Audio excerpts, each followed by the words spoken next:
us?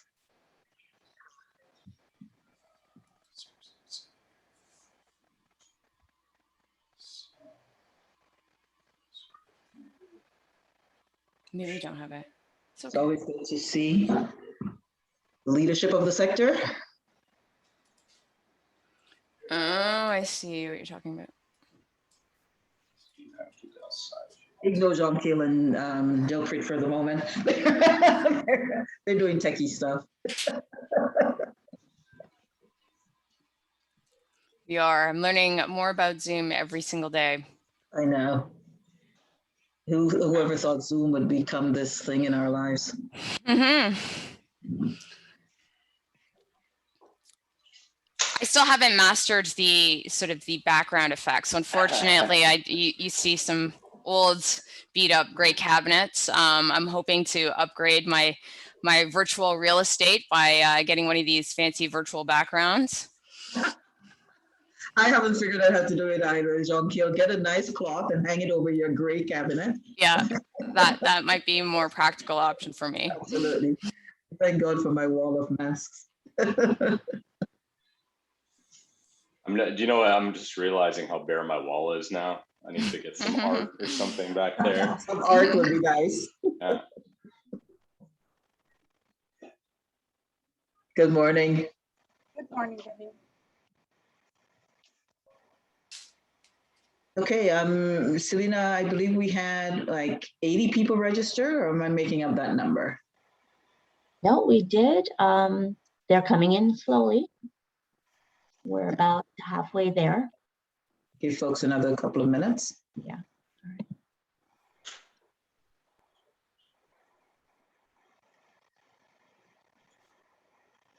Jean Keel and Dilpreet, I was hearing from my colleagues all week. So you have a mix of managers and executive directors and HR specialists and a couple of board members also who joined this morning.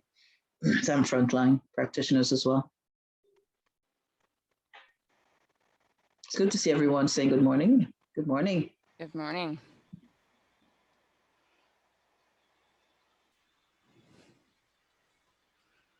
I definitely hope last time's presentation was helpful to everyone and just kind of bridge off of what we discussed last time. Yeah, the feedback was very positive. I'm sure that's why we have so many people on a Friday morning coming to join again, because Right. it's that good. Fair enough. All right, so maybe we can, for the interest of time, shall we? Yes, Oh. I would. Thank you. And thank you, Selena, and my colleagues from OCASI who've pulled this together with Jean Keel and Dilpreet. For those of you who don't know me, I'm Debbie Douglas, the Executive Director of the Council. I'm joining you from Toronto, the traditional territories of many nations, including the Anishinaabe, the Haudenosaunee, the Wendat peoples, and the Mississaugas of the credit. We know that Toronto, I'm here in Toronto, Treaty 13 territory, also the District Swan Spoon agreement amongst the various First Nations to care and to take care of the land and the waters surrounding the Great Lakes. I was in a meeting earlier this morning and someone said, how are you feeling? And I'm feeling full. And then I came on this call and there is great joy in listening to Jean Keel's voice. I feel full because yesterday just felt like such a collective recommitment to Indigenous issues, to both personally and professionally. OCASI recommitting to amplifying the messages of First Nations, to continue to advocate with our various governments around the implementation of the commitments coming out of the Truth and Reconciliation Commission, the 213 recommendations coming out of the report of the missing and murdered Indigenous women and girls, the implementation of the UN Declaration on Indigenous Rights, UN DRIP, as well as the UN Declaration on the Rights of the Child, especially given yesterday as we continue to mourn the many, many, many lives of Indigenous children, First Nations, Inuit and Métis who have been lost over the years through the residential school program. So the International Treaty on the Rights of the Child certainly applies here as well and should be implemented in conjunction with UNDRIP, the United Nations Declaration on the Rights of Indigenous Peoples. So thank you for joining us all today. Just a few housekeeping items before I turn over the floor to Jean-Kiel and Dilpreet. We ask that you keep yourself muted. If you have questions as you're listening to the presentation, please write them in the chat. I will be monitoring once Jean-Kiel and Dilpreet have completed their presentations, and the presentation is based on the questions that we received from many of you who sent in questions over the last week. And once that presentation is over, we will open up the floor to those of you who have questions in the chat, or you may raise your hand and we will come to you and ask you to unmute so you can verbalize your question. So Jean-Kiel, I know we don't have much time, so over to you. Fantastic. And we're going to start with Dilpreet. He'll just start it off. Just as a general introduction, I know that there's a large audience today, and we're providing general information as it relates to the current regulatory framework, health and safety obligations of employers, but it's always prudent for every entity to determine their own health and safety obligations with the benefit of legal advice. So the purpose of today's presentation is meant to be helpful, but it's not meant to substitute for legal advice. And it's always prudent that each organization obtain their own advice before making any decisions as it relates to their workplace. And I'll turn it over to Dilpreet. Good morning, everyone. We're back here again, I think some 2 months later since our last presentation. A lot's changed. I'm sure many of you are aware. The COVID-19 situation is ever changing, day to day, week to week. So it's always good to get a bit of an update on what's going on with regulations, what kind of guidance is coming out of the health authorities and just the province generally, so we can better understand our obligations for our employers. So as Jean-Kiel mentioned, this is a general overview on what's been going on. We'll go over a few of the things that we've discussed in our last presentation. If you didn't get the benefit of reviewing our last presentation, I believe it's still on YouTube, so you can go back and get a more in-depth analysis on some of the things that affect you. Today, we'll go over some of those same issues, but we may not go over them in as much detail as we did last time. So we can spend more time focusing on some of the changes and also to canvass any of the questions that you might have for us as the situation develops. So today's conversation is going to be about vaccinations and employer obligations in relation to them. What do you need to know about the COVID-19 vaccine and employees returning to work? So today's topics will discuss the current state, what's going on right now in terms of how things look, both in terms of vaccine rollout, compliance, what employers are doing, what the different agencies and entities that relate to the employment space are saying, what kind of information is being put out there. We'll move into some standard conversations about your general Occupational Health and Safety Act obligations, maintaining a safe workplace. I'm sure many of you are familiar with this, running your businesses. We'll discuss the COVID-19 vaccine, how that's changed over time, proof of vaccination. I'm sure many of you are aware of what is kind of called vaccine passports. It's actually not technically what it says in the legislation, but it's proof of vaccination. So we'll go into that, see if it applies to you or not. Then we'll discuss step 3 regulations and in relationship to the proof of vaccination. So the step 3 to reopening, you might remember from our last conversation that the province is rolling things out in stages. We're in stage 3 now, so we'll have a more substantive conversation on what that looks like and how that's developed. And then we'll go into work refusals, how employers can handle work refusals, what kind of rights and obligations relate to that. We'll get into the applicability to workplace health and safety. And then we didn't mention here, but also we'll discuss common law liability, how that might play into how things have been unfolding. And then we'll go into general questions, and hopefully that will be a significant portion of today's presentation so that you can get a greater sense of what affects you. So the current state, like I said, we are in now stage 3.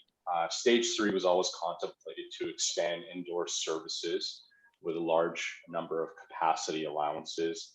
That is varied depending on the size of your business, how many people attended, the opportunity to actually space it, the nature of your business. All these sorts of things are factors, and we'll discuss that in more detail. To date, at least until a day or two ago, when I looked at the most recent statistics, roughly 81% of Ontarians are now double vaccinated, with about 5% who have a single dose, and the remainder have not received any vaccination whatsoever. Ontario has introduced a proof of vaccination requirement, which does create certain barriers for particular businesses. The list is quite specific, and we'll discuss which businesses are covered by that. And I think we've also provided some resources for you to review if it does apply to you. And then, yeah, Delta variant is very topical right now. I think we mentioned in our last presentation that the virus is likely to mutate, to have multiple iterations, that, you know, regardless of how lockdowns go, we're probably going to be stuck with something for the long run. And those changes are concerns to the political, economic, and social spheres right now. Can I get the next slide, please? All right, so what are the employer's health and safety obligations to address COVID-19 in the workplace? Just want to, and I talked about this last time, so I'm not going to go into significant detail, but I just want to give an overview of the employer's health and safety obligations. The Occupational Health and Safety Act applies to all provincially regulated employers in Ontario, and that applies to most of the entities that that are probably in the audience today. And so it's important to know the Occupational Health and Safety Act existed before COVID-19. It is still in place during the pandemic, and it'll still be here afterwards. So it's important to just have a general understanding of what your overarching health and safety obligations are under the Occupational Health and Safety Act. So employers are legally obligated to take every precaution reasonable in the circumstances for worker health and safety. And what does that include? That includes employers conducting a risk assessment of their business, including an assessment as to when to reopen and how to go about reopening, and the health and safety measures that should be put in place as part of your reopening plan. Employers should also be developing worker health and safety procedures and policies specifically to address COVID-19 in the workplace. They have a duty to provide PPE as necessary, and that will obviously include face masks. They have an obligation as well to monitor employee compliance. So it's not enough just to have a policy or procedure. You have to ensure that you're actively monitoring compliance with that policy and ensuring that your policies are up to date and everybody is informed as to what the appropriate health and safety protocols are.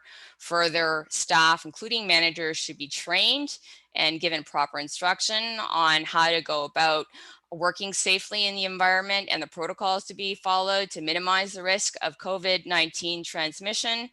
And all employees should be informed of any known hazards. So for instance, if there is an outbreak or somebody reports having COVID-19 in the workplace, there will be a duty on the employer to inform employees about potential hazards that they may be exposed to.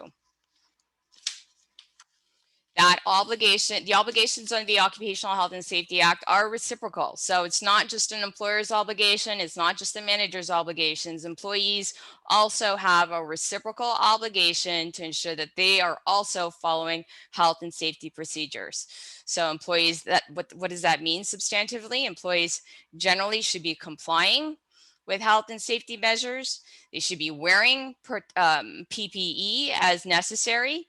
And employees must report workplace hazards, and that could include reporting if they've been exposed and not attending at the workplace if they are diagnosed with COVID-19 or suspect that they may have COVID-19.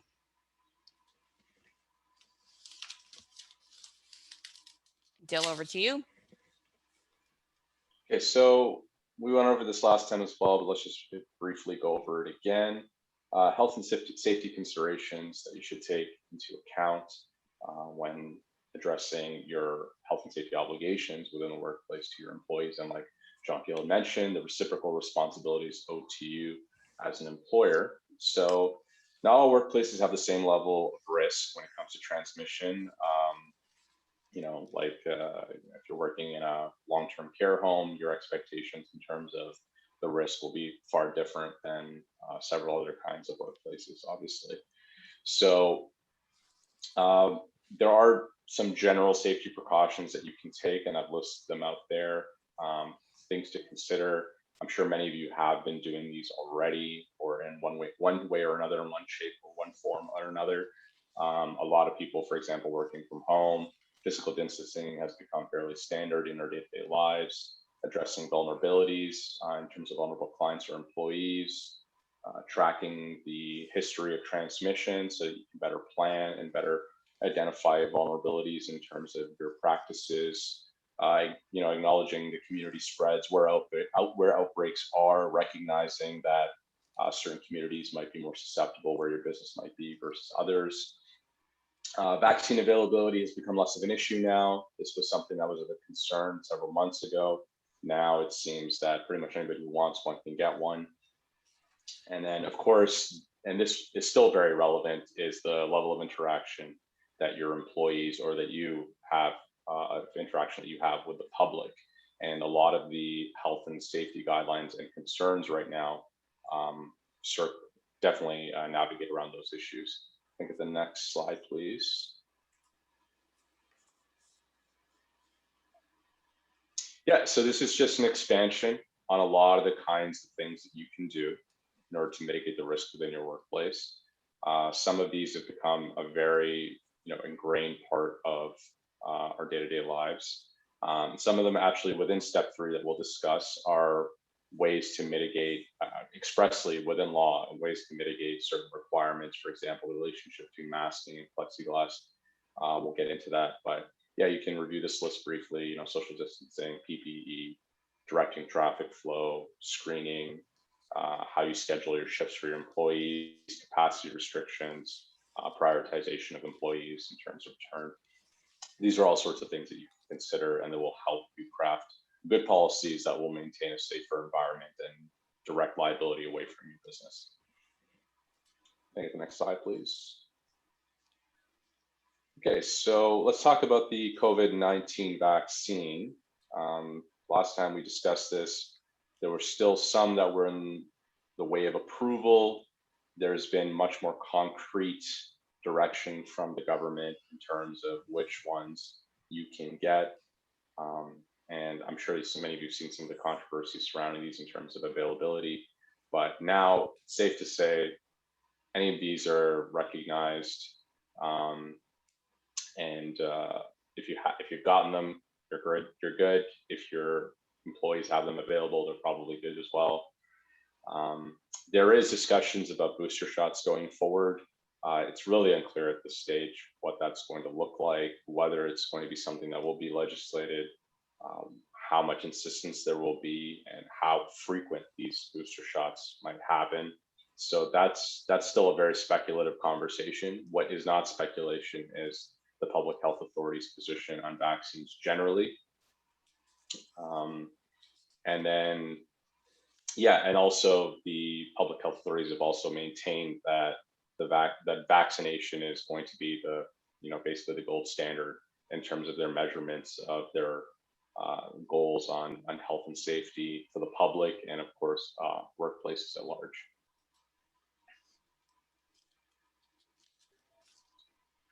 Okay, so let's discuss step 3.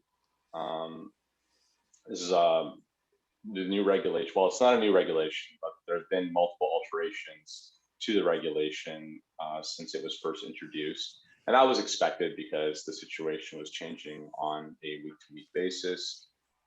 So the original plan according to the Ontario website, was that they had planned to have at least 70 to 80% of adults with one dose and 25% fully vaccinated, at which point they would expand services to indoors where face coverings did not always need to be worn. And to some degree, that is true.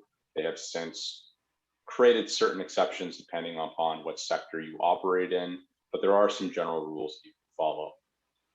So in terms of where we're looking to heading out of step 3 to a full reopening, still really unclear. I think with the new fall season coming in, with concerns about the flu season and resurgences and potential of a new lockdown, the government's been very reluctant to make any kind of broad or sweeping statements about their position on that, and probably for good reason. So right now, PPE restrictions remain in place. There are some, like I said, exceptions depending upon the regulation. Businesses continue to accommodate work from home. That seems more of a practical choice rather than one of necessity. Maybe they don't see that it's worthwhile to expose their employees to the risk or expose their business to the risk. But there are some businesses that are recalling their employees back to the workplace. So it's a bit of a mixed bag. Personally, and I come in through downtown quite often, Toronto. I have noticed the uptick in traffic, so there definitely are businesses that are recalling their employees back. So employers should continue to follow the guidelines, the health and distancing guidelines that they have been thus far. Nothing has really changed substantively in terms of what you might expect. Proof of vaccination to allow access to certain kind of businesses. So this, let's move to the next slide here. So before I get into the proof of vaccination, it would be helpful to discuss some of the general rules. So this is under Regulation 364/20, which is rules for step 3. You can find all this under the general rules of application if you have an interest in actually looking at the regulation itself. It's not difficult to find, you can just Google it. But generally speaking, you're still required, most businesses are still required to do screening. Most businesses are still required to maintain personal protective equipment. There are exceptions. So for example, if your business is not open to the public, as long as you can maintain social distancing of 2 meters between your employees, then there are exceptions in terms of masking. Likewise, if you have difficulty actually distancing your employees and there's concerns in that regard, maintaining those 2 meters, you can mitigate that by using impermeable barriers such as plexiglass. So that's being recognized as something that can kind of balance out the scales of your ability to social distance within the workplace. Social distancing is very much one of the most important factors that the authorities are looking at, and the regulation really discusses in terms of capacity limits. So capacity limits and rules on them, like calculating percentages according to the area of your workspace, that sort of thing, are really structured around their own internal calculus on what they think would end up creating 2 meters of space between each employee. Otherwise, you can look to the more specific rules if you have some area restrictions, and you can work out what exactly you can do to overcome some of those limitations. Otherwise, yeah, so contact tracing, there are some requirements to, depending on the nature of the business, there are some requirements to maintain records of visitors, to maintain records of people who are coming and going, and those are under very strict privacy guidelines in terms of the availability of that information, to who it's available to, and generally it's to the public health authority, and mainly for the purposes of them just figuring out statistics and managing the pandemic overall. So those chances are whatever you're doing is probably still in line with what the regulation says, sanitization, social distancing, etc. But there are a few little things that they have changed with stage 3, like I said, exceptions for having to wear masks within, and I want to stress this point, within businesses that do not have access to the public. Businesses that have access to the public, are still having to follow a lot of these regulations and are still under a lot of these very heavy restrictions. And that's despite vaccination. So that vaccination is not in itself being treated as something that now means that you don't have to do all this stuff. Can I get the next slide? Okay, so let's get to the burning question, these vaccine passports. Who's got to follow this? What does that look like? So this is more or less the list of the businesses that are subject to this. And I want to point out that it is specific to the people who patronize these businesses. It is not for employee obligations. Your employees do not need to come in and show you a vaccine passport. So this part of the regulation that's been added in recently is specific to people who want to come into restaurants, bars, food and entertainment locations. You know, dance facilities are a factor in that. Some indoor meeting areas, sports recreation, casinos, concert venues, film and television productions, certain kinds of outdoor venues, for example, concerts, sporting, water parks, theaters, etc.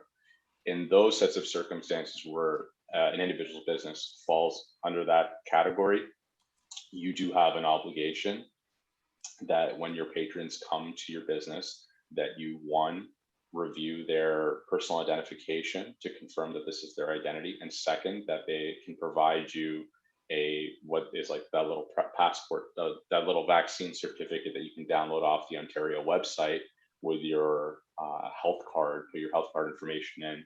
You download the PDF. Now it's on your phone. Maybe if any of you have gone onto a restaurant recently, you might have had to do this, and kind of they'll look at your passport to make sure that you've had 2 doses. So really, you've got to fall under one of these categories for you to be obligated to do that. Otherwise, you don't have an obligation to ask anyone's proof of vaccination when they come to your business. But that isn't to say that you can't. The regulation doesn't say that you can't as a business. It just means that you're not required to. So the next page here. Yeah, so according to this certificate, what is considered fully vaccinated? So it's one of the approved vaccines to have both doses of that vaccine, and for there have been 2 weeks since you received the second dose, because that's considered the timeline in which the vaccine has reached maximum efficacy. So it might not be enough for you to just download your little certificate. They're also going to look, you're also going to have to look at the date that that person got that second dose to make sure they're within that 2-week window. Yeah, and like I said, you're going to have to provide a photo ID when you're entering one of these businesses to correspond to that certificate. There are some exceptions where you don't have to provide this certificate when entering a business. I believe a few of them are like things like takeout or, you know, using the bathroom only. It's a very limited set of circumstances. You can look at the regulation, which is very specific on where you don't. But generally speaking, at least in my experience, businesses have been, you know, at the front door, just been asking for it. So that's kind of how things are going there. All right. So now here's an interesting deviation on this issue. So there may be, so we are aware, for example, some of the people attending today might be providing some sort of daycare or, you know, daycare or childcare type service to their clients. Sometimes that might blend or bleed into the Home and Community Care Act in relationship to medical care that might be provided. I know that most of you probably don't fall within the healthcare sphere, but this is a great example of, like, on the more extreme end, what kind of restrictions can be imposed. So Directive 6, which is released with the authority of the Public Health Authority through the regulation, it basically sets out the requirements for anyone who falls within a bunch of different pieces of legislation that deal with public health care, long-term care homes, etc. And one of those being the Home and Community Care Act, which might, like I said, have obligations that fall within your childcare businesses. So according to this directive, if it applies to you, and this might be in a very limited set of circumstances, the directive requires that anyone who falls within these acts has to develop, implement, monitor, and maintain vaccination policies for employees, contractors, students, and volunteers, and that they either be vaccinated or that they are subject to an antigen test with some regularity. The regularity means once every 7 days. So just briefly to discuss the distinction between the antigen and the PCR tests. The PCR test is the much more thorough, considered the better standard of testing. I believe they're both done the same way. The antigen test is considered a more of a rapid test, something that can you get results back faster, not as accurate, but still considered in terms of tracking COVID-19. So here it's very specific that it only requires an antigen test and within regularity of every 7 days. And the way that the directive is structured is that it doesn't actually make it mandatory for individuals to get vaccinated. It doesn't make it mandatory for businesses to make their employees get vaccinated. And we'll discuss later on why this is a problem for all sorts of reasons. But it does functionally create a situation in which it allows businesses to make the vaccination mandatory and or to provide some sort of training to explain the nature of vaccines for educational purposes. But most employers, and probably with good reason, are using this as an opportunity to create vaccine policies where vaccination is required of all their employees. So that's just that's just like to give you an example of how some of these things might actually have an interrelationship with different areas. It depends upon the nature of what kind of service you're providing. So we definitely do recommend that if you are unsure, or maybe you think you fall into multiple categories, to definitely get legal advice, because it might be more nuanced than you expect. Going on to the next slide. Yeah, so let's discuss a little more in detail about childcare and the Early Years Act. So this would apply to anybody operating daycares or any kind of childcare service. So there are record keeping obligations under the regulation number 137/15.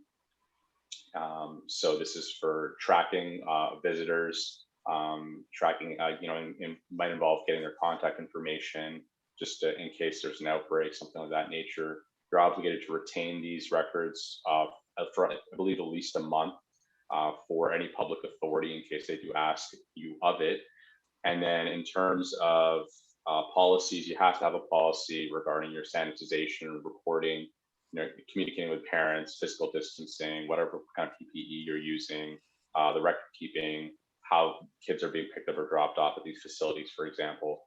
And all this has to be at the direction of the medical officer of health, which again, changes, and it could continue to change. So, checking the Ontario website is a helpful way of seeing any updated guidance that they might be providing in this area. So, yeah, one thing that is of note is that there's no law that's making it mandatory for vaccination of the parents who are frequenting your business. But then again, like I said, it's your business. You can decide what your policies are as long as they don't run aground of the Human Rights Code, and we'll discuss that briefly. So you could make it mandatory that any of your patrons provide proof of vaccination. Can I get the next slide, please?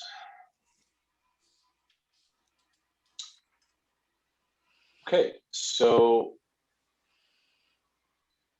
special rules regarding certain daycare providers. So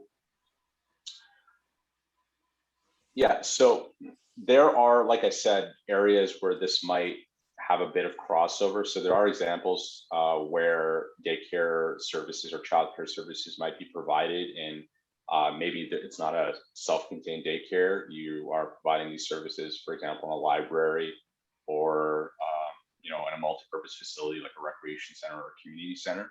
So the rules that might apply to those kinds of areas, like for example, let's take a recreation facility that might have sporting don't have sports events. There are carve outs so that you don't, the childcare aspect of that portion of that space is not subject to the same restrictions, a lot of the same restrictions. So for example, where sporting would fall under that proof of vaccination list, people going there specifically for the childcare portion wouldn't be subject to the same kind of vaccination proof restriction. And then the social distancing requirements are different as well, because obviously, taking care of children, it's very difficult to get kids to sit 2 meters apart. By the very nature of that business, it's not feasible. But we do want to point out that dedicated childcare facilities might have different rules because like I said, there's a bit of crossover. One thing to note that capacity limits and signage requirements are still going to apply to anyone who's providing those kinds of niche services within those kinds of areas. So, and then you might and maybe you have more overarching requirements to enter the building, for example. So section 16 here, it imposes more restrictions for recreational activity, but creates several exceptions for space for use for childcare, so long as you're following the Child Care and Early Years Act. And there's also exceptions for social services. That's a very broad category. Again, I would highly recommend that you get specified legal advice and to see whether you fall into these categories or not. And then the next slide, please. And so this would, so the next specific change to the regulation and direction from it is regarding private teaching and instruction. So this might be, for example, some language learning classes, some sort of independent teaching institutions that exist outside of the normal streams through private or public schools, through those curriculums and public authorities, or outside of post-secondary institutions. So if you don't fall within those categories and you're very much a private organization providing these kinds of teaching services, your requirements, generally speaking, are 2 meters of social distancing between the students and the staff, except unless it's necessary to do otherwise. So that's going to be a very factual analysis depending upon the kind of teaching you're doing. And then the capacity limits are also structured in a way, again, to maintain those 2 meter social distancing requirements. And of course, any of these directions are subject to any changes or announcements that are made by the Chief Medical Officer of Health. Excuse me. And then, you also have recording and contact information for at least 1 month and that's again for disclosure purposes, for the purposes of any outbreaks, and also for the public health authorities to be able to track how well you're actually maintaining the requirements. And then, so, and there's nothing in there that specifically says that you have to have your students vaccinated. So insofar as, and again, these kinds of businesses don't fall into that list for the proof of vaccination when you enter that list that we discussed earlier. So although it's within your ability to do so, there's no requirement to have students vaccinated. And there is no requirement that these people be checked for proof of vaccination when they come to your business. All right. So switching gears a little bit here. So as Dilpreet outlined, there's no law on the books right now that says employers must have their employees or must implement mandatory vaccination policy. So there's nothing on the books that says you're required to do this. So then the question then becomes, can you do this, right? Should you choose to implement a mandatory vaccination policy? Can you do this, right? And so this is going to involve a balancing of a variety of interests, right? So you have your health and safety obligations, and you're balancing that as against the privacy interests of individuals and the interests of the individuals, employees to make a decision about whether they should take that vaccine. And that's a very personal decision at the end of the day. So you're balancing a variety of those interests and issues. At the end of the day, employers have a choice, right? And so generally, The answer is yeah, you can have a mandatory vaccination policy, which means that as a condition of continued employment, you're required to get the vaccine, or as a condition of attending on the premises, you're required to be fully vaccinated. So generally that is permissible. It's not mandated, but it is permissible. So you can make that choice for your own organization. Right? At the end of the day, you cannot tell somebody what to do with their body. You cannot tell them you have to get the vaccine, but you can tell them how this will impact the employment relationship, right? So individuals at the end of the day, they have their right to choose. They have the right to choose what they're going to put in their body and whether they feel comfortable taking the vaccine. And, you know, at the end of the day, that's their freedom of choice. Right, but it does come with consequences. So what are those consequences and what are the options that employers can choose from? Well, they can decide, well, if you're not going to get the test, you're going to be subject to regular either antigen testing or PCR testing.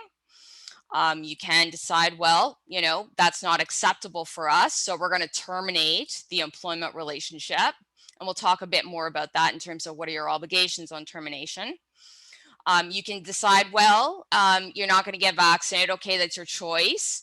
So we're gonna require that you work from home if that's even an option, right? Or otherwise, you might say, well, we're going to put you on a paid or unpaid leave of absence until such time as we think it's appropriate or safe for you to come in to the workplace. Otherwise, an employer can decide, depending on your, you know, again, you're looking at the risk assessment for your place of business, whether there are vulnerable employees, vulnerable customers, individuals who might be coming on site, right? So is it safe to have an unvaccinated person in your workplace? Is physical distancing and masking going to be enough to ensure the safety of everyone involved? You can decide that, hey, you know, our premises is such that we can allow unvaccinated individuals into the workplace, but subject to certain strict requirements such as PPE or socially distancing or other measures that perhaps unvaccinated or rather vaccinated individuals would not necessarily be subject to. You can decide a work from home arrangement if that's, as I mentioned, if that's feasible, or modified hours or duties. So for instance, well, this job, we can't have you working in this job if you're unvaccinated due to the proximity or close contact with other individuals, but we might reassign you to a different job. Or it may be such that you say, well, that you're going to have to come into the workplace during hours where, you know, there's not going to be high level of traffic, right? Either customers, visitors, workers in the workplace, right? So employers have a variety of options to choose from, and it's not going to be a one size fits all scenario. And you may decide, well, this is the policy stance that we're going to take, and it may be legally permissible. And if you ultimately, particularly for non-unionized employees, if you decide ultimately we're going to choose termination, then that is a legal option for you, right? But you have to also assess what are your liabilities on termination, and you may have to provide a severance package. Now, there are certain exemptions in terms of being unable to take the vaccine. So there are some individuals who have, you know, a protected right under the Human Rights Code not to take that vaccine, and the employer has a duty to accommodate and consider and canvass various options that may be available to accommodate those individuals who are unable to take the vaccine. And we're going to go into those exemptions. They're actually very narrow in nature. Before we go there, just what, you know, in terms of the threshold about when to return to work, how many employees must be vaccinated before employees can safely return, there is no minimum threshold at this point. You're going to conduct a risk assessment based on your organization and what's safe for employees in your organization, keeping in mind the physical footprint, the number of employees, the number of vaccinated employees, for instance. That's all going to be an individualized assessment. So you're not going to be able to find any sort of general rule of thumb. There is no general rule of thumb at this point. So you're going to have to make that assessment based on the risk level within your organization. We can say, just having done a review of what other organizations are doing, it seems to be that large institutions, public sector as well as private sector, are pushing 100% mandatory vaccine compliance, meaning that if you're going to be returning to work, you're going to be on the premises, you have to be fully vaccinated. And so we've seen this in hospitals, care homes, school boards, the TTC, Toronto Police Services, U of T, Ryerson, YMCA, just to name a few. So it seems as though that is the prevailing standard that most places of business are applying, are 100%. You're going to come onto our workplace, you need to be fully vaccinated. And I should say, further to that point, just, having just reviewing general press releases, media reports, even individuals who may be calling in, unionized or non-unionized, what I can tell you is that most unions across the board are not challenging the mandatory vaccine requirements. They may be challenging certain aspects of the policies that may have, overly harsh or penalizing impacts to employees who decide not to get vaccinated. For instance, termination might be grounds for a union challenging that aspect of the policy. But for the most part, we don't see unions saying we 100% disagree with the notion of mandating vaccines in the workplace. So one question that you may have is, well, if you're going to be pushing it, you're going to be recommending it, can you be held liable, right? Can an employer be sued for having a mandatory vaccine policy or recommending and encouraging employees to get vaccinated? The short answer is probably no. I mean, there is no case precedent on this. It hasn't been tested by the courts. There's no definitive decision on that. But based on prevailing public health authority guidance, they've strongly recommended and are encouraging the vaccine. It's well documented that the public health authorities are trying to get to a certain threshold where most, the vast majority of the population of Ontario is fully vaccinated. So repeating public health guidance, public policy is unlikely to attract liability if you should be mandating vaccines or recommending it, and someone should, in the very unlikely event somebody should have an adverse health reaction, that an employer will be held liable for that.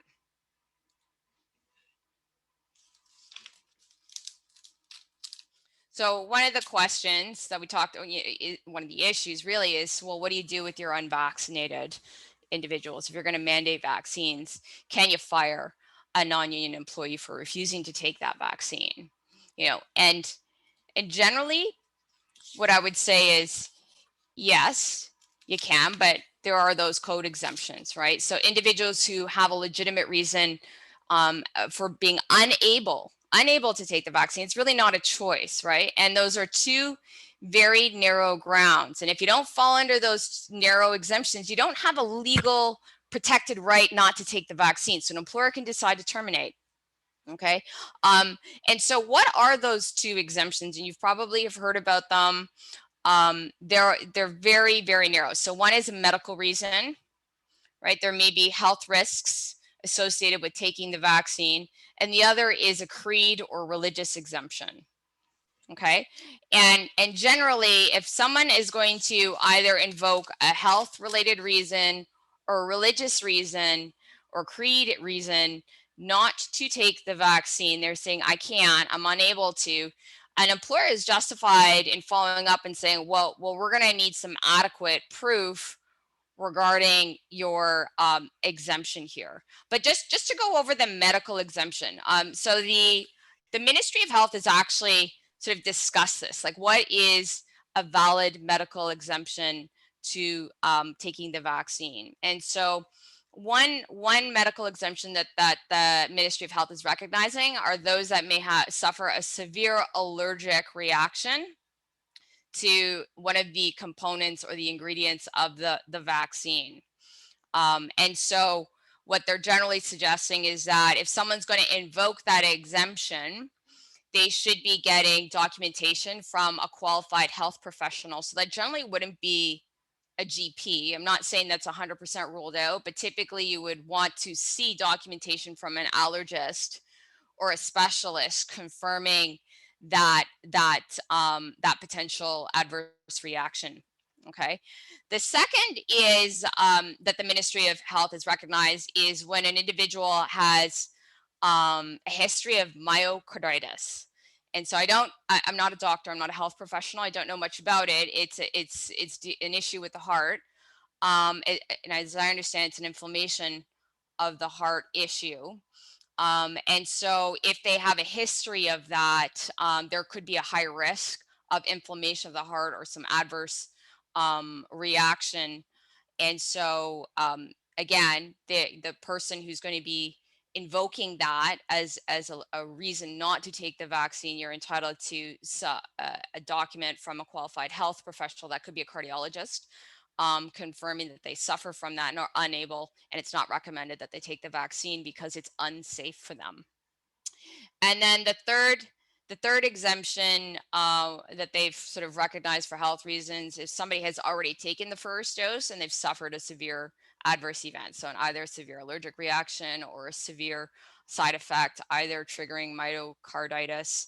And I believe there was another heart-related event related to that. And I'm just going to flip over to the next slide. Pericarditis, which also is an issue with the heart.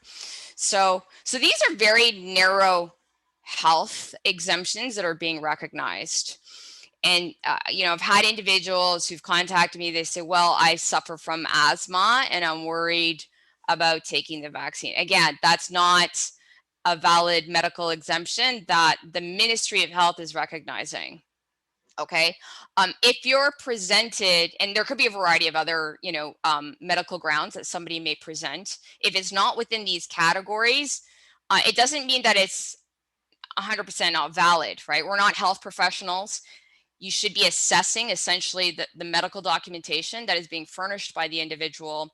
And if it doesn't appear to fall within these sort of recognized exemptions that the Ministry of Health has identified, that may warrant a further discussion or a follow-up, requiring that they provide further an additional medical explanation regarding the person's inability to get vaccinated. So it doesn't mean that you should just be accepting a one-liner medical note from a doctor that says can't take the vaccine. You're entitled to probe that and understand that a little bit better if you don't have adequate information or if it's conflicting with the prevailing health information that we're getting from the Ministry of Health. And so, and possibly, and I'm not suggesting that this is permissible or reasonable in all circumstances, but where there's a dispute or some confusion on that, you may be entitled to require that the individual undergo an IME of sorts, right? So an independent third party to assess it. Ideally, somebody who's mutually agreed upon to assess the individual's medical exemption and the validity of that. Okay, so I'm not suggesting that just because the Ministry of Health has identified these narrow medical exemptions that you should disregard all others. We're not health professionals. I'm not a health professional, nor are you. You can't just disregard a doctor's letter, but you can probe and ask for more information if it's not consistent with the prevailing health information that we're getting from the authorities. Okay. Now, creed is the other exemption, right? Where somebody has a legal right to be exempted from this mandatory vaccine policy. So creed, what is that? It's a very broad, it's not just religion, right? So creed means under the code, and you can take a look at the Ontario Human Rights Commission policy on creed. It's very, very helpful. It's not binding, but it's highly influential to the Human Rights Tribunal and to the courts.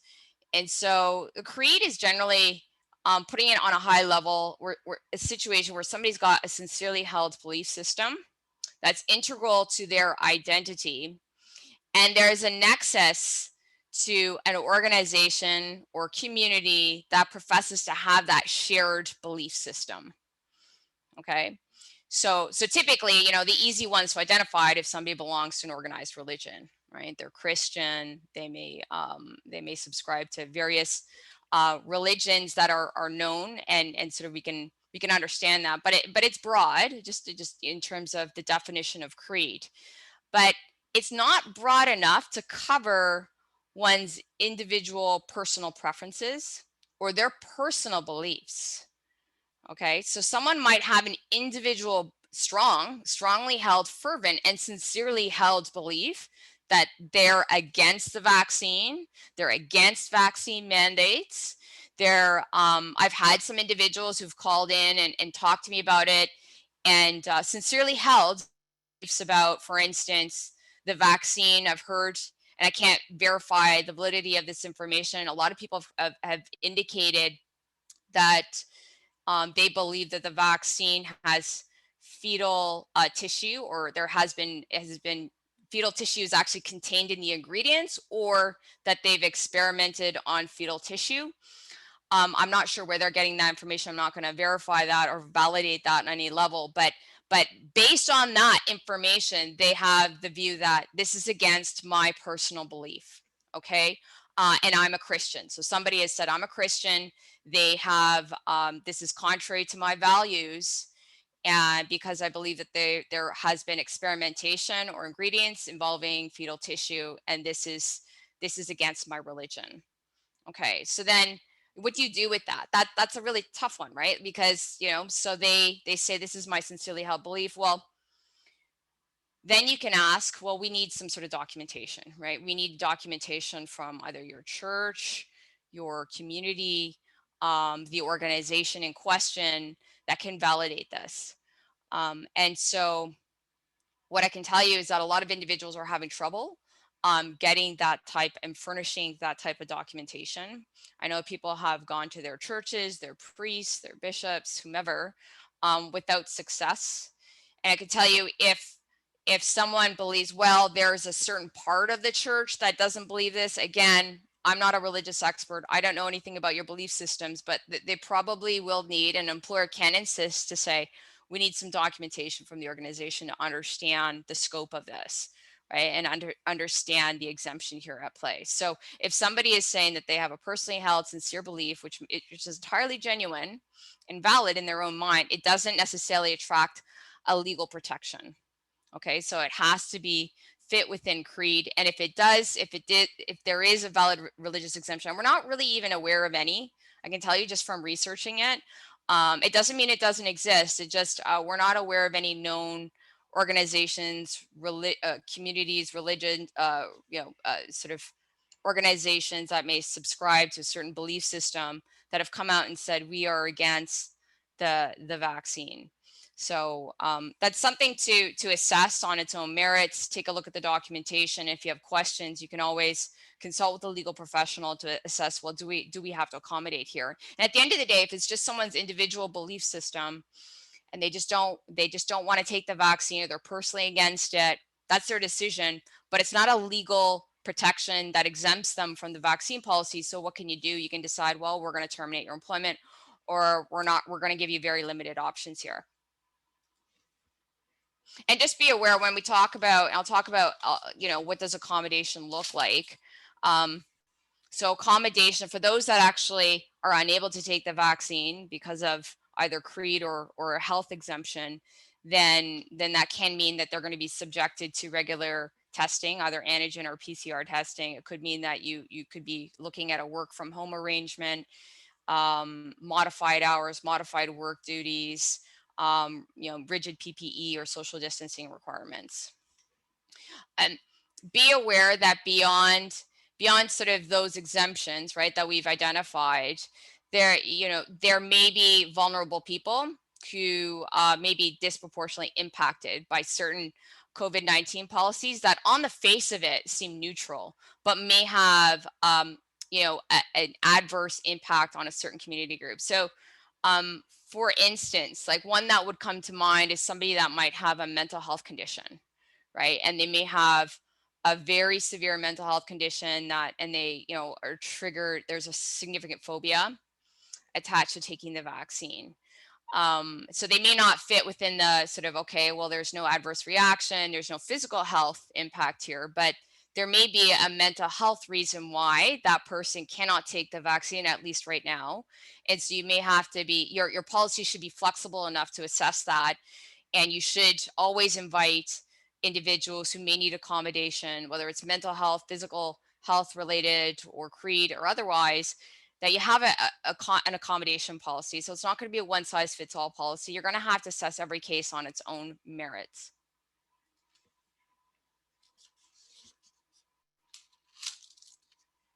So turning to, okay, so say you're you know, the option chosen for people who don't fall under the code related grounds for not taking the vaccine, everyone else, which is going to be the vast majority of your workforce, if they're not taking the vaccine, you decide to fire them, which is a legal right for your non-union staff. So what are your potential obligations on termination? So is this a termination for cause? So termination for cause, dismissal for cause, means that the employee, through their actions or misconduct, has essentially repudiated the employment relationship. It's a very, very high threshold to prove just cause or justify terminating somebody without, you know, a severance package. That's essentially what a just cause termination is. You can terminate, you don't have to give any notice, you don't have to give any severance package, you're out the door, right? And that is considered the capital punishment of employment laws. So it's reserved for the most serious of employee infractions.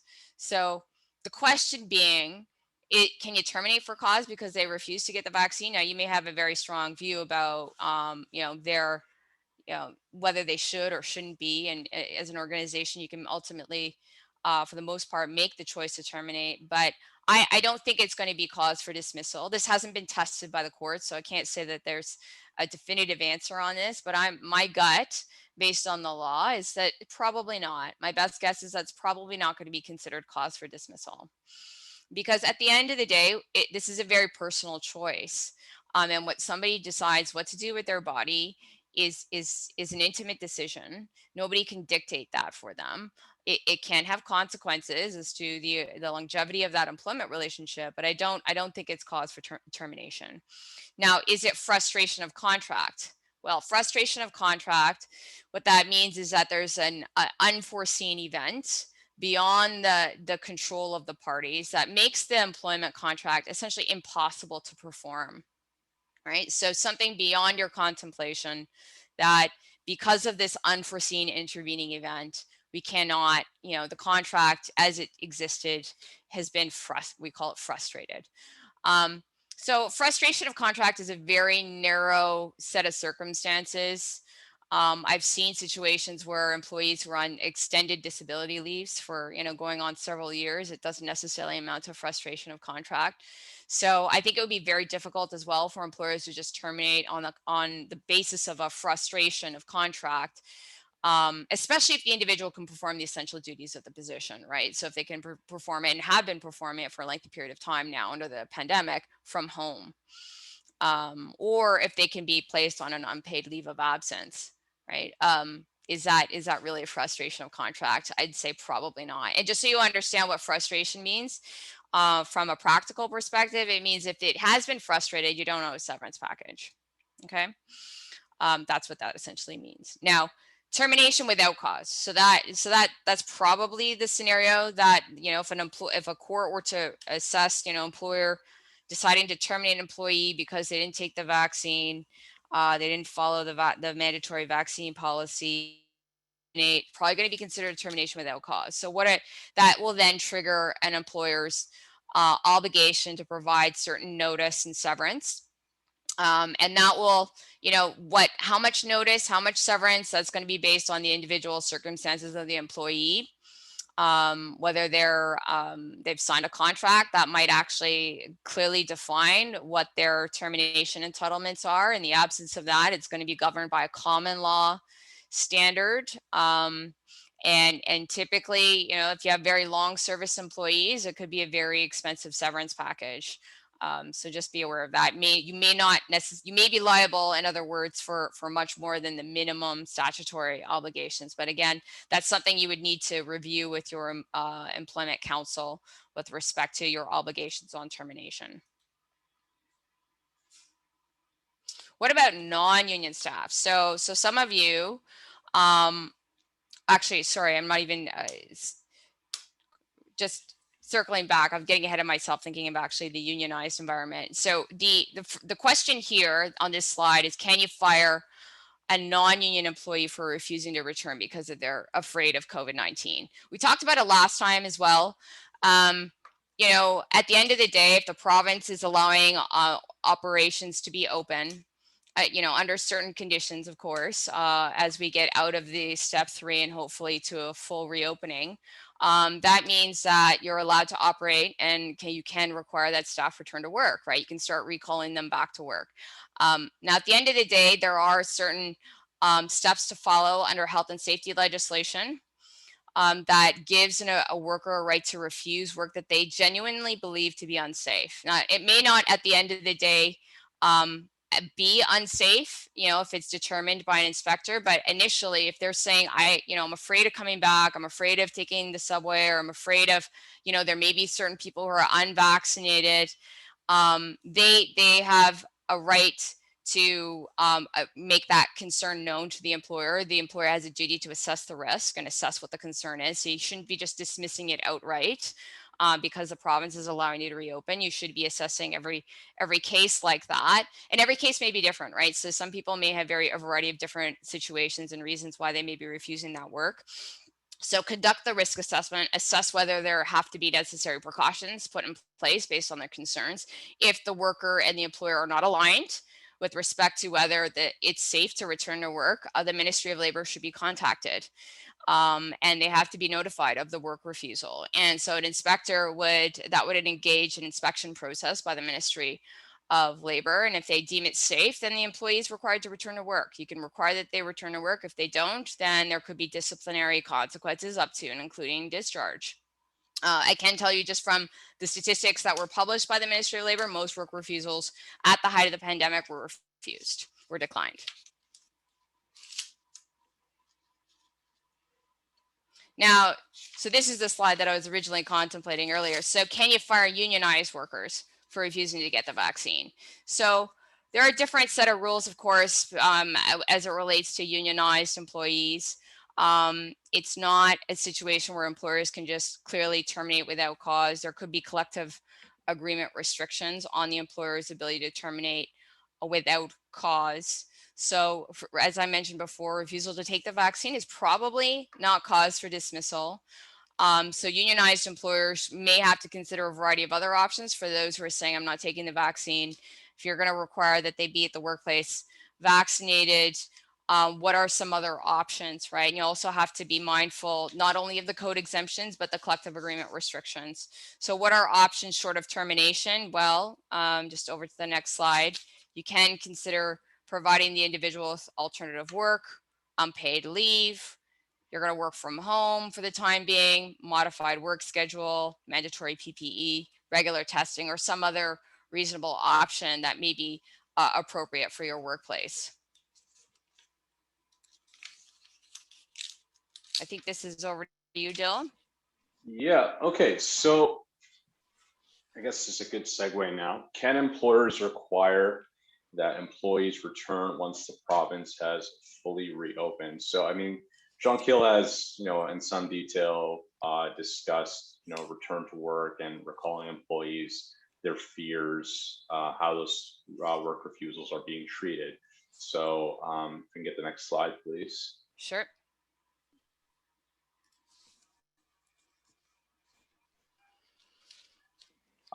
So yeah, I think everyone already, just based on that conversation, has a sense that generally speaking, the employer has a right to set the terms in which the services that they've hired their employees for are set. So that includes deciding where that work is conducted, subject to, of course, those exceptions and considerations for accommodating individuals based upon anything that's protected under the Human Rights Code, and specifically to the non-unionized environment. A unionized environment, of course, as Jean-Kiel has explained, would have its own agreements and would be subject to certain aspects of code-related issues, but ultimately be governed according to the collective agreement and the internal procedures that the union uses. So broadly speaking, yeah, employers will probably be able to get their employees to come back to work. What makes practical sense could be different. What makes sense to the business in terms of, it might even make sense for the business, for example, work from home has been going great. You're saving all these costs, why rock the boat? Makes more sense, right? So ultimately, you do have to consider what functionally works in terms of your business and how it operates. And then being also aware of the consequences, for example, of what your alternatives are in terms of, firing your employees or something like that. But generally speaking, working from home is not a right, and balancing the health and safety and accommodation issues, employers can ask their employees to return to work. But also, I somewhat unexpectedly, as this vaccine rollout has been happening, we're facing the opposite problem as well, where you've got employees who are very excited about coming back to work, but who aren't willing to get a vaccine. So employers are concerned about health and safety considerations within the workplace. So it is a bit of a mixed bag in terms of figuring out what this is going to look like, but that's just the general rule on this. Okay, can I get the next slide, please? All right, so can employers ask for proof of vaccination? And just go to the next slide. We went over this last time, but so I'll just briefly discuss it now. So yeah, you probably can. And in some cases, it's like the directive that I discussed earlier, or other policies within the regulations, or other directives and mandates that are coming out of the public health authorities or specific to your sector. There are expectations for reporting, for example, outbreaks and the like. So medical information, the sharing of medical information is not so much as the issue as the way in which you ask for that medical information. So employees do have a right to their personal privacy in terms of what they share in connection with their health information. So there has to be a legitimate need and direction insofar as why that information is being asked. Asking for, whether your employee's been vaccinated or, what their health status is in the present circumstances is probably very reasonable, will be found to be reasonable in the circumstances. What is more of a concern is making sure that when you ask for this information, you do it in a way where you're not coercing your employees to provide that information. If they refuse to do so, then you really have no choice but to go under the presumption of a worst case scenario. So for example, you say, excuse me, so-and-so, do you have a vaccine? Have you been fully vaccinated? They say no. Your presumption is automatically pretty much they don't have a vaccine because they haven't proven otherwise. So you would treat them accordingly, simply because you have no choice. But that said, when you do collect it, when it's volunteered, when this information is volunteered and you do collect it, we do recommend that you keep a record of it. This record stays private. None of this information gets disseminated to non-essential management or other staff. You want to be mindful of prejudicing anyone who's sharing medical information with you by that becoming disseminated among other employees. It is, again, private, protected information. How you structure that request, again, very contextual. We would recommend that you would go through a lawyer, through your choice of counsel, to draft that for you, to go through with you what kind of procedures you implement, and generally, craft a policy around collecting that information if you don't already have one, so that it doesn't fall foul of any of the privacy legislation that might apply to you. Can I go to the next slide, please?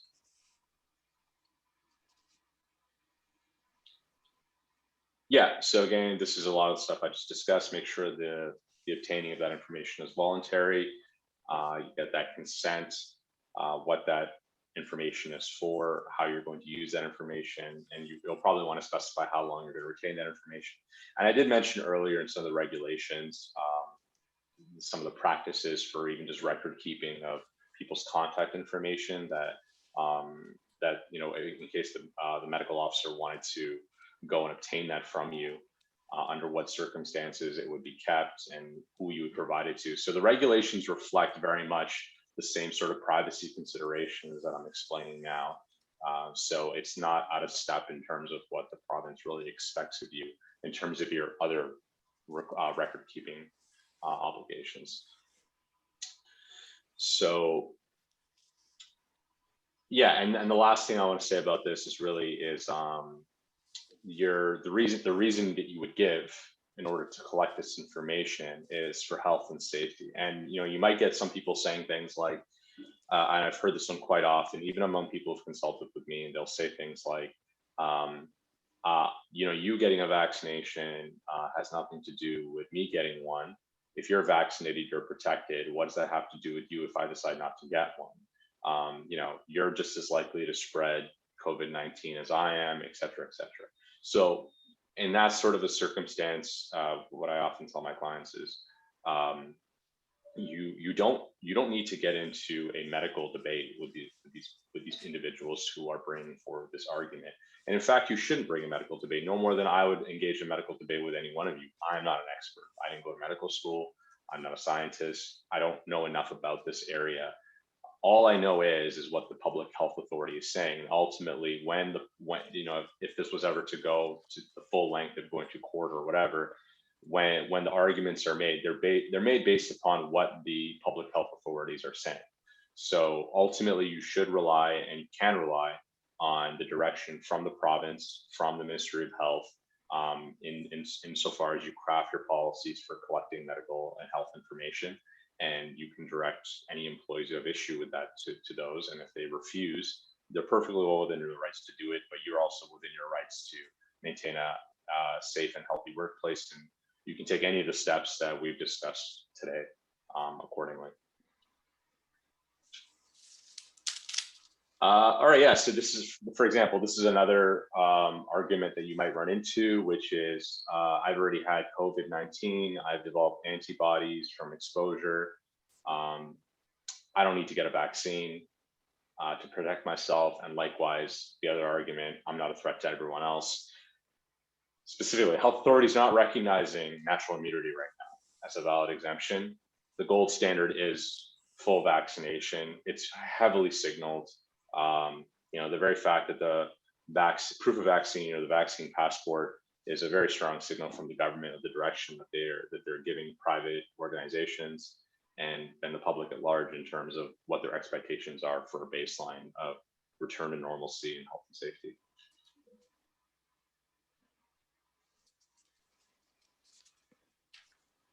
So yeah, so this is it. Does an employer have to disclose whether a coworker has been vaccinated? So yeah, again, going back to what I was already talking about, this information is private.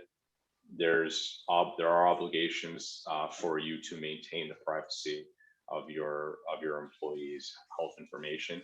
Other employees do not have a right to know who's been vaccinated and who hasn't been vaccinated. In fact, probably isn't a good idea to start creating those kinds of distinctions from a practical perspective as well. But generally speaking, that doesn't mean that they are going to be free from anything that might distinguish them within the workplace. So for example, if the only reasonable accommodation that, whether you owe it or not, and you decided to go ahead with it, is to, for example, make those individuals wear personal protective equipment that others might not be obligated to wear pursuant to, let's say you have, for example, a business that's not open to the public, everyone can socially distance and everyone in your office is vaccinated and you feel comfortable, but you feel because this one individual, according to your policy, is not vaccinated, therefore your only alternative is to ask them to wear personal protective equipment.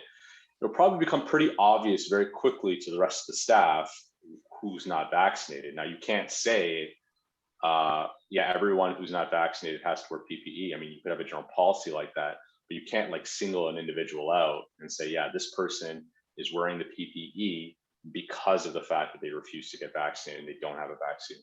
So it is a bit of a murky area. There's a bit of grayness in terms of figuring out the right way to engage this. But ultimately, as long as you're not sharing anything, any medical information that employee has given to you with other employees, you're probably going to be fine. Okay, switching gears a little bit. So we've gone over sort of the current requirements under step 3. So the question is, if you're going to have a mandatory vaccination policy, do you still have to require PPE? Do you still have to require screening? Do you still have to require testing? You know, at the end of the day, we don't have a crystal ball, so we can't tell you what the province is going to be dictating. Earlier, I think on our last presentation, we were quoting from the CDC that previously said people were fully vaccinated. You don't have to, you know, take all of these extra measures and precautions, because the whole point of the vaccine is to ensure that you are safe. But it's hard to tell, what it's going to look like, and that's probably going to very much depend on the threat level in the community, right? So it depends on the COVID numbers and the community spread and the like. But for the time being, you're not going to get 100%. I think it's unrealistic to think that you're going to get 100% of your workforce vaccinated. Ultimately, that may be possible, and you maybe end up terminating some employees who end up not getting that vaccine. So you might get to that 100% compliance requirement, subject to those individuals who need to be accommodated. But you may be still required for at least for a period of time to mandate and require PPE and screening. Okay, so I'm just going to flip over to what to do if there is COVID exposure in your workplace. We did address this last time, so I'm going to go over this fairly quickly. There are reporting requirements, so it depends on what municipality that you're operating under. For those operating in the municipality of Toronto, there are reporting rules. Employers are required to notify Toronto Public Health if there is an outbreak within their workplace. There's certain contact tracing, contact information that needs to be kept and provided to the health authority so they can conduct their own contact tracing, and where possible and necessary, notify potentially impacted individuals. The Ministry of Labor also needs to be notified if there is an employee work-related exposure to COVID-19 or a WSIB claim of COVID-19 exposure. And just as I mentioned before, so this slide just basically reiterates what I was saying, that there could be still ongoing need for screening at your workplace, even if you have a mandatory vaccine policy. So the next question that many employers have is can an employer be sued if a worker catches COVID-19 at work? We touched on this last time, but we're going to recap that for you. The answer really depends if you're participating in the WSIB regime or not. So if you are a WSIB regime, if you're subscribing to the WSIB, either opting in or it's mandatory, you're subject to that scheme, which is a no-fault system. So the employees don't have recourse to the courts to sue you for damages that flow from COVID-19 that's subject to the WSIB scheme. And they would apply for WSIB benefits, which may include loss of earnings benefits. And they would have to satisfy the WSIB that they are at heightened risk of catching COVID-19 in the workplace as compared to being in the general community at large. So the WSIB might take a look at such factors as whether there was an outbreak in the workplace, and they might conduct contact tracing to assess whether or not there was a likely exposure in the workplace. They also may look at the nature of the contact or the duties that the individual has. Are they interfacing with the general public? Are they in close proximity to other workers that might present a higher risk level than they would in the general community? Now, for those that don't participate in the WSIB regime, then essentially you have to be aware that there is a common law duty of care to your employees, meaning that you have to exercise due diligence, take all precautions reasonable in the circumstances for worker health and safety. This is reiterated essentially in the Occupational Health and Safety Act. So it is codified, but there are sanctions under the Occupational Health and Safety Act if you're violating your health and safety obligations, which can include charges and fines and potential imprisonment for very, very severe breaches. But also individuals can have recourse to the courts, right, and sue an employer for negligence, for failing to exercise the appropriate standard of care that may have caused a severe health outcome. So when we're talking about catastrophic cases, right, so where somebody has a very severe catastrophic situation, either a fatality or a severe health implication that flows from acquiring COVID-19 in the workplace. So you're not immunized, right, from that potential liability, which is why a lot of employers are saying we're not gonna invite that potential liability to ourselves. So which is why we're mandating vaccines, right? Because you have that common law duty of care. Now, be aware that the province has has passed legislation in Ontario to avoid a floodgate of COVID-19 lawsuits, right? So they've created a form of immunity. It's not 100% immunity, but it does say that for those organizations that are applying in good faith, following the public health directives of the applicable health authorities. So if they're following those directives in good faith, applying their policies, their COVID-19 policies and the like, then they're going to be generally immune from liability. Now that applies to visitors on sites, people who may be contracting or you may be providing services to. That doesn't apply to employees though, right? So you don't necessarily have that immunity as it relates to your employees. So be aware, you can be liable for negligence if you're failing to apply appropriate safeguards, whether that's a mandatory vaccine policy, whether it's other measures that should be instituted for the protection of employees. You're just not doing it, right? And you're flouting those rules. You may be liable for severe health outcome by an employee who catches COVID-19 due to an outbreak in the workplace.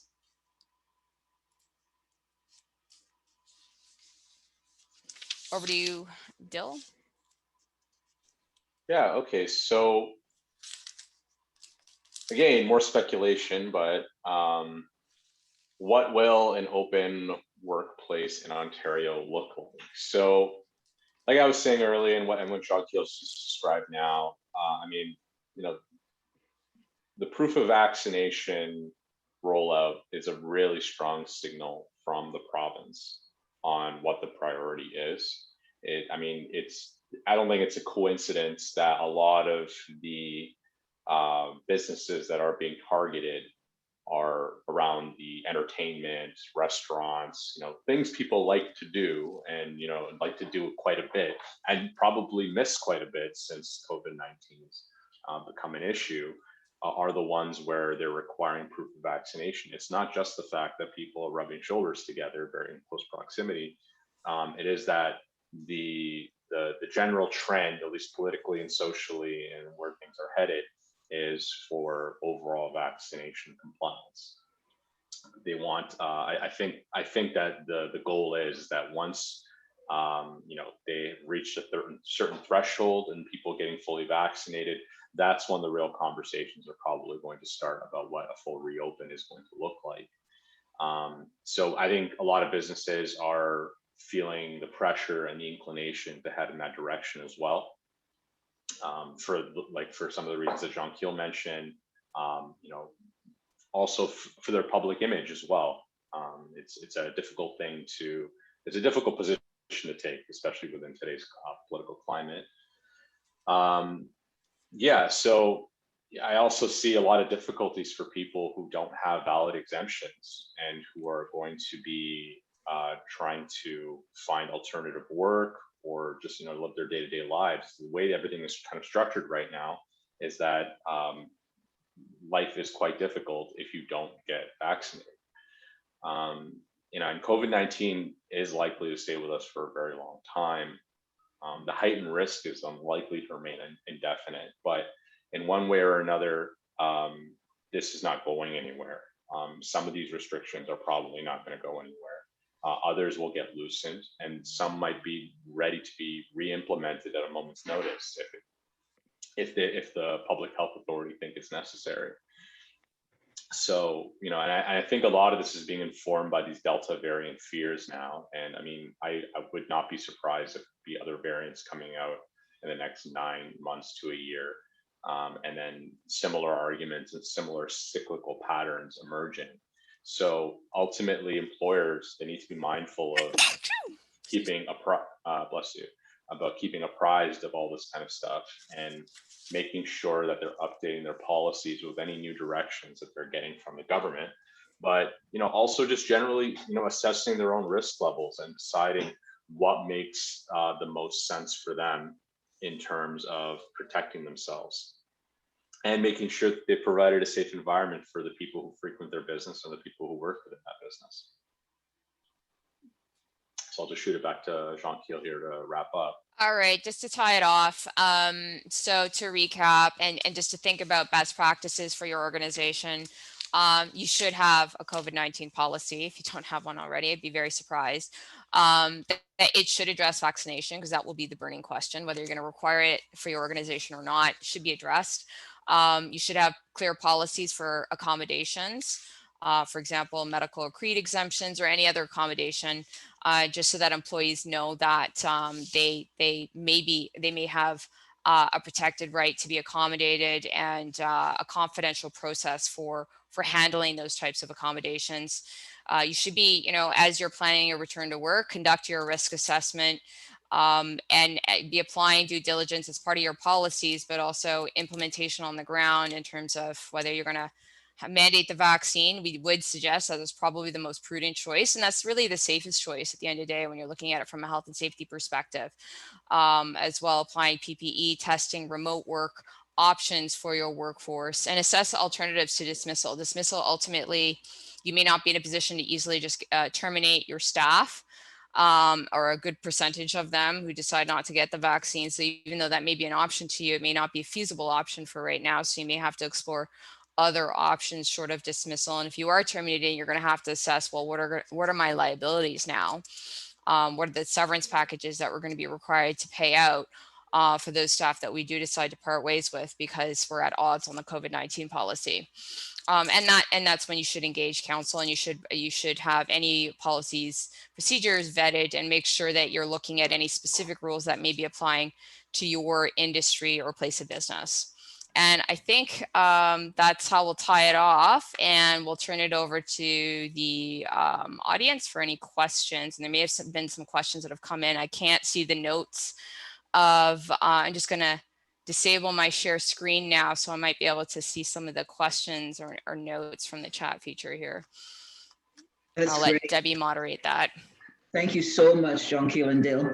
We have a number of questions, so I will start from the beginning. Jennifer, you had a question around whether a sign, including an attestation where staff basically says, actually, Jennifer, why don't you unmute yourself and then ask the question?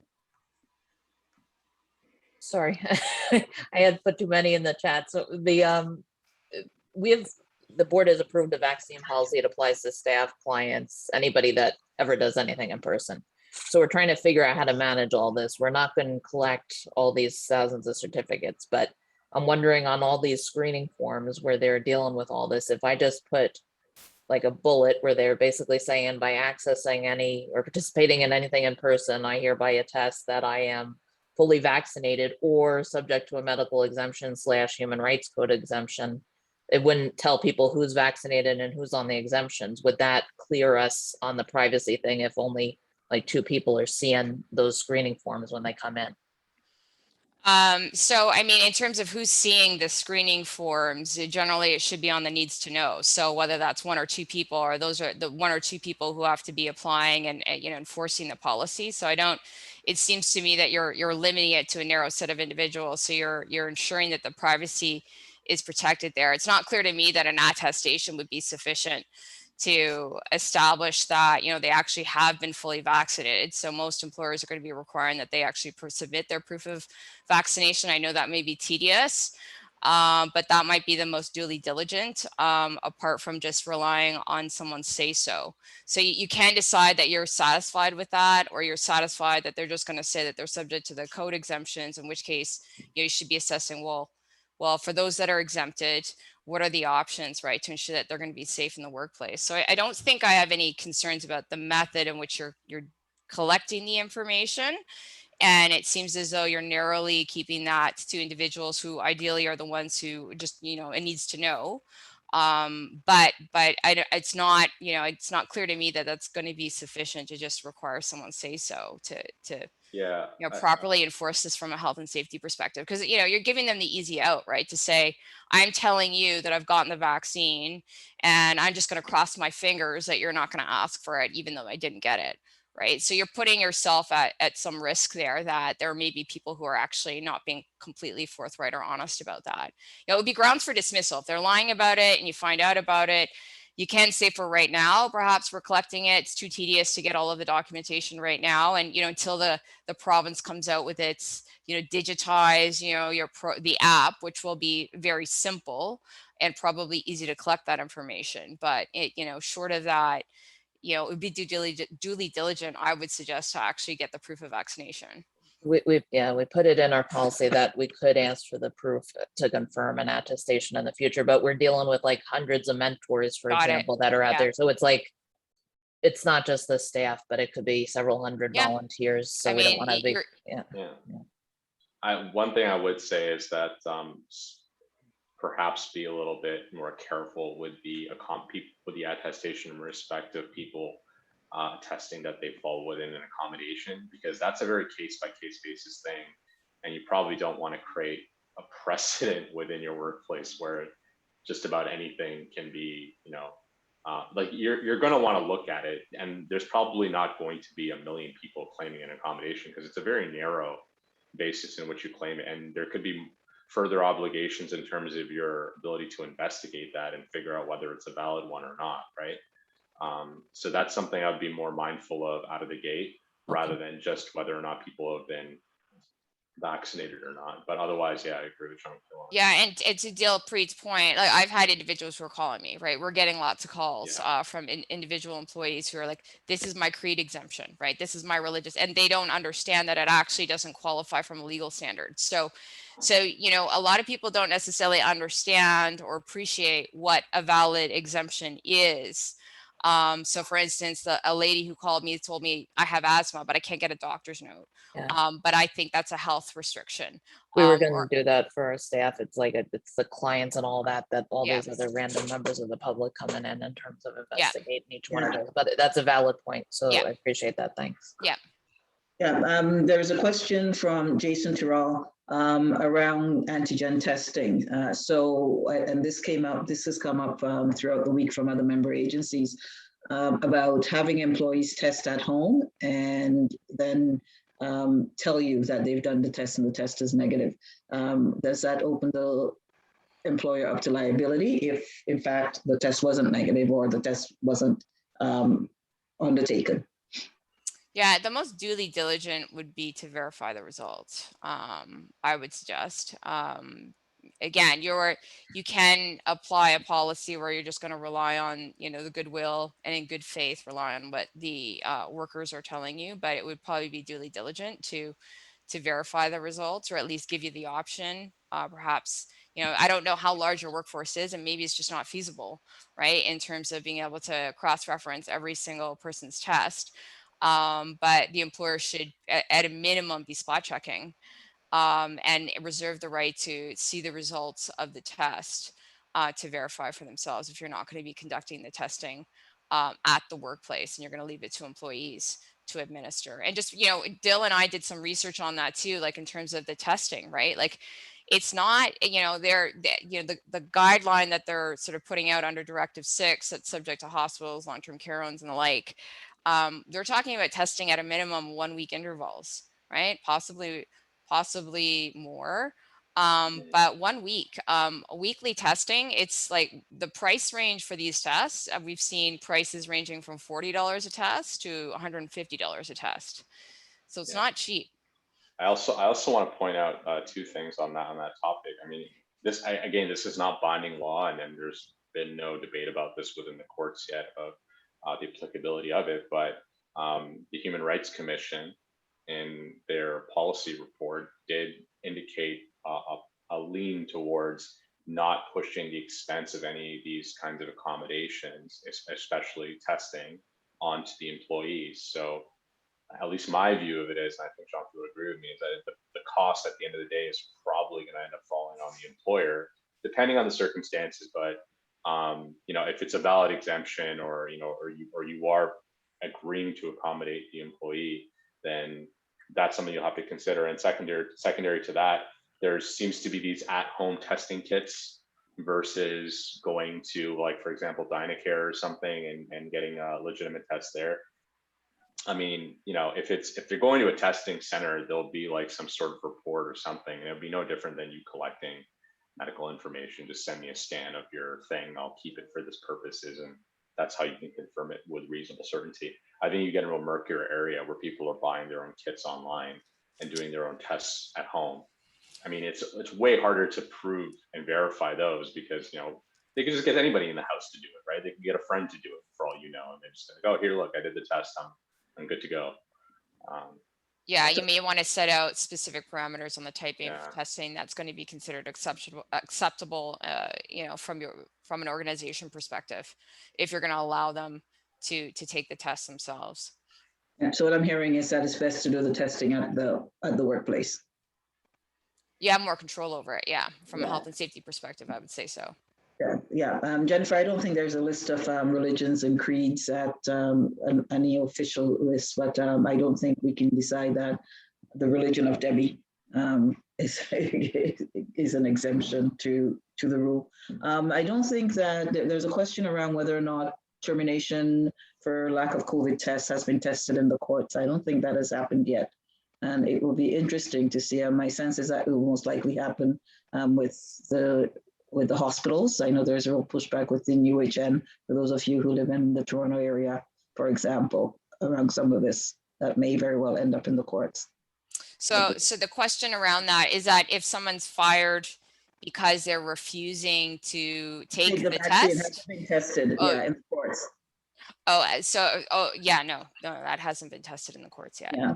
But I suspect that, you know, what we're going to see is a lot of jurisprudence coming from the arbitral context, as Debbie pointed out, from the healthcare school boards, where unions may be pushing back on certain elements of the mandatory vaccination policy. But I can tell you most of the unions appear to be on board. Like from the individuals that I've talked to who are unionized, they're seeking some guidance on what their rights are, their obligations. They're telling me that their union's not grieving. They're not grieving the mandating of the vaccine. Now, the union may be grieving individual cases where someone's terminated, fired, things like that, or certain aspects of the policy where there's overreach. But the concept of mandating the vaccines, the big unions appear to be on side with it. Are employees who, by refusing to take the vaccine, who are put on unpaid leave, are employees on unpaid leave eligible for EI, employment insurance?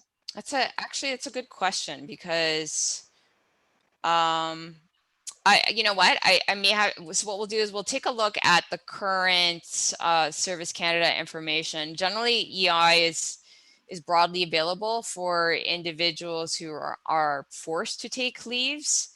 The question is whether the federal government would see this as someone's choice to be underemployed or unemployed, and they may not allow EI benefits in those circumstances. So for example, if somebody just voluntarily resigns their job or takes a voluntary leave, like an education leave, things like that, those typically won't, they won't be eligible for EI benefits. So I actually, that's a good question. I'll shoot a note to Debbie to see if I can locate anything from the federal government indicating a policy stance on that. They may have trouble, to be honest, collecting EI. My thought is that since the government, public health authorities all around are pushing these vaccine mandates, if somebody chooses not to get the vaccine, they may just see that as an individual choice where they're not going to be eligible for EI benefits. Now, if they have if they're unable to, for the code related exemptions that we talked about, they're probably going to be eligible for EI, right? Because that's no fault. They're just unable to. It's not a personal choice.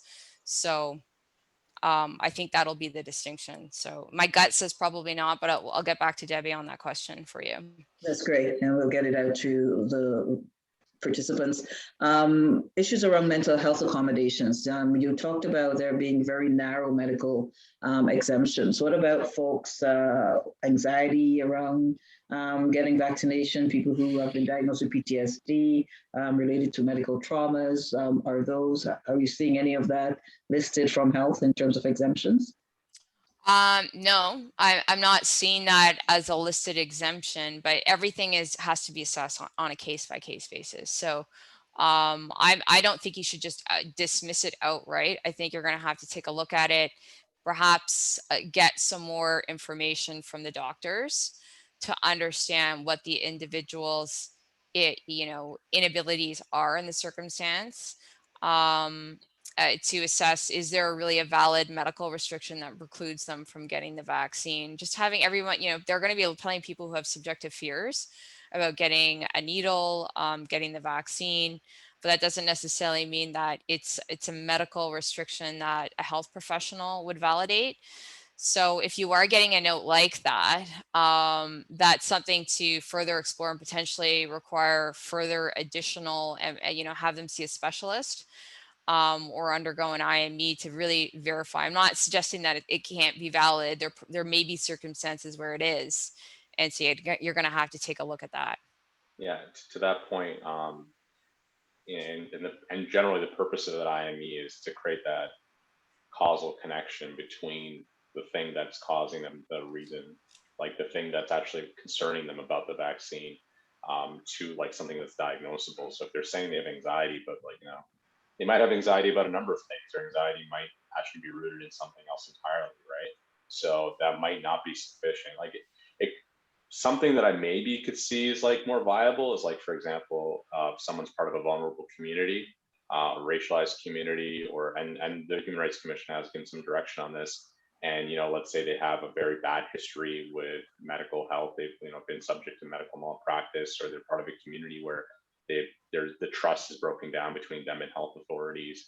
Things of that nature I could see as like a more viable argument, and then that might end up in the courts and might actually go the distance. But for the most part, like John Keel is saying, it's very difficult to establish how a particular anxiety could be sufficient to trump a significant public health concern. And that's really going to be the balancing factor. Yeah, there are three questions that I think are related around clients and vaccination, from Kim and Shannon and Bonnie. Kim Jenkinson wanted to know that, can you mandate clients to be vaccinated, students, for example, in language classes? And the other question is, can you have some clients, so those involved in group work, in-person group work, be vaccinated as opposed to those who are doing one-on-one sessions?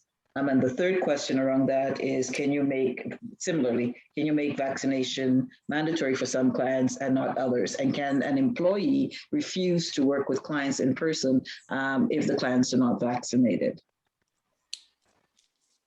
Yeah, so those are all excellent questions. So I would say broadly, I think the same general rules apply, that in terms of mandating vaccines for your workplace, that you can mandate it for those who may be accessing your services. Now, there may be certain, and I can't comment for every single organization there may be essential services where you can't deny services to individuals who are unvaccinated, but for the most part, and Dill, I think you've done some examination on the secondary, post-secondary institutions, but if we're just talking about businesses where you may be providing some educational seminars to individuals, I think you can require that they be vaccinated, right? Subject to, again, legitimate code exemptions. So the code exemptions that apply in the work context also apply for people who may be accessing your services.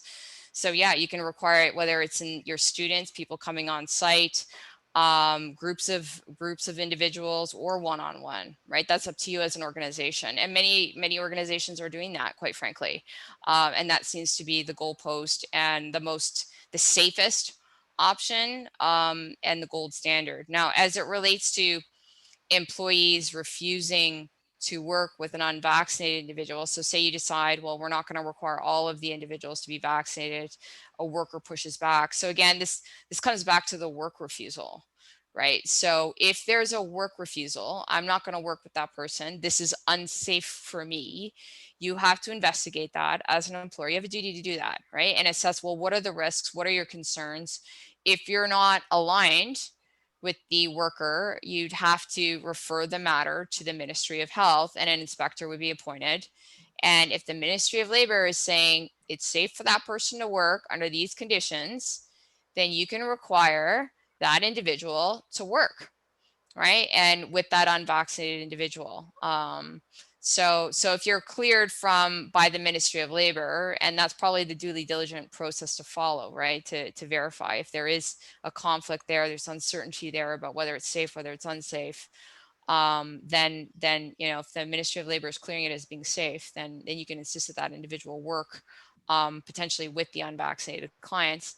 I would suggest to you, though, that it would be prudent in circumstances to ensure that all precautions reasonable are still applied to ensure that it's safe work, right? Physical distancing, masking, plexiglass, whatever is appropriate, remote services potentially otherwise. And one thing I want to just weigh in on what John was mentioning, especially about the in-class teaching aspect, is that there are, like I was saying earlier in the presentation, there are very sector-specific rules on reopening. A lot of this is happening very quickly, so it's very difficult to kind of capture everything. Even from the government's perspective, it's difficult to capture everything, every eventuality, every kind of business. So one thing that you can do to help mitigate some of your concerns, some of your risk, is look at analogous cases, right? So in the context of the in-person learning, a lot of universities, post-secondary education institutions are creating mandatory vaccination policies for their in-person learning. You can look at that, and you can look at yourself as a private business and say, okay, well, if it's good enough for example, maybe a public institution or a semi-public institution, then it's good enough for me, and go from there. So ultimately, it really depends upon what you think you can manage within the practicalities of your business and managing your health and safety obligations and your risk liability. Paying attention to the time, just a few more questions. Can you require proof of vaccine as a condition for new employees? Subject, of course, to OHRC.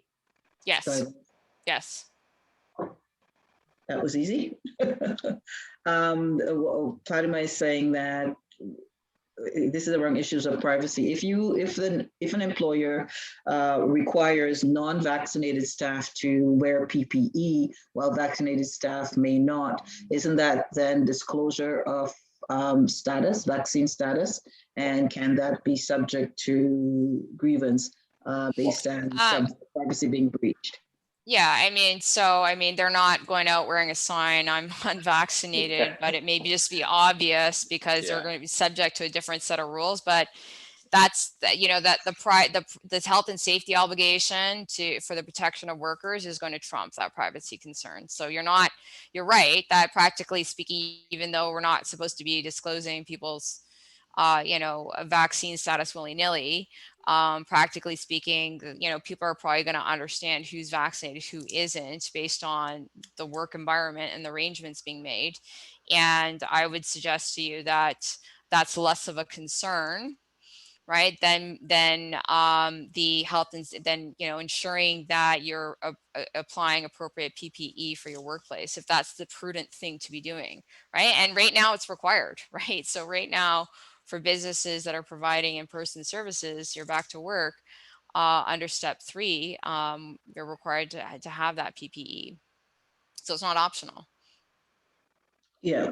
Shannon wants to know if there's a place there that clearly articulates what the CREED exemptions are. The Ontario Human Rights Policy that was released last week speaks to this, Shannon. Yes. OCASI actually sent it out on the OCASI issues list last week, if you can take a look there. Yeah, so I recommend going to the Ontario Human Rights Commission website. They have a policy on the mandating vaccines. They also have a link to their policy regarding CREED, just so that you understand what CREED relates to and how to accommodate that. Yeah, so if you place someone on unpaid medical leave because you cannot find an accommodation, is there a time limit? Do they have any recourse? Is there any recourse for the employee? That's a good question. And as an employment lawyer, we grapple with that same question. So in the non-union environment, if you say, okay, you're not getting vaccinated, we're going to put you on an unpaid leave, indefinite. At what point can an employee say, well, you haven't terminated my employment, but effectively you've terminated, or treat this as a constructive dismissal because you fundamentally changed terms and conditions of employment. So it could be that employers still have to be cognizant of the potential, severance obligations that may flow from employees asserting constructive dismissal. So there's no clear definitive decision on this, right? These were all in uncharted territories. I can tell you that in pre-pandemic, if an employer just unilaterally puts somebody on an unpaid leave, right, you're not getting paid, we're not allowing you to work, like 100%. Actually, I would never say 100%. We're lawyers, so we can never say 100%. But there would be a very strong case for constructive dismissal in that scenario. But the question is the ordinary playbook going to apply here? Is the ordinary rule book applying? And so far the courts, at least when looking at temporary layoffs, the courts have still found that to be a constructive dismissal, even though employers were forced to temporarily lay people off because of the COVID-19 lockdown restrictions. So it's still possible that, you as a business or as an entity can just say, we're going to put you on an unpaid leave because that's really the only viable option short of termination. And you can say we're justified in doing that, but the employee may be within their rights to say, well, I'm not going to accept that, and I prefer a severance package. And in some circumstances, it may be warranted, especially if the leave of absence ends up being very prolonged, right? And especially, I think, if there are other options available to the individual to meaningfully participate in the workplace, that is remote work, if that's just not an option. Then the employer may be more justified to say, well, I'm going to put you on an unpaid leave. But I think there is still a possibility there in terms of the timing around that. How long should the leave be? There's no hard and fast rule about that. So the longer that somebody's on an unpaid leave, the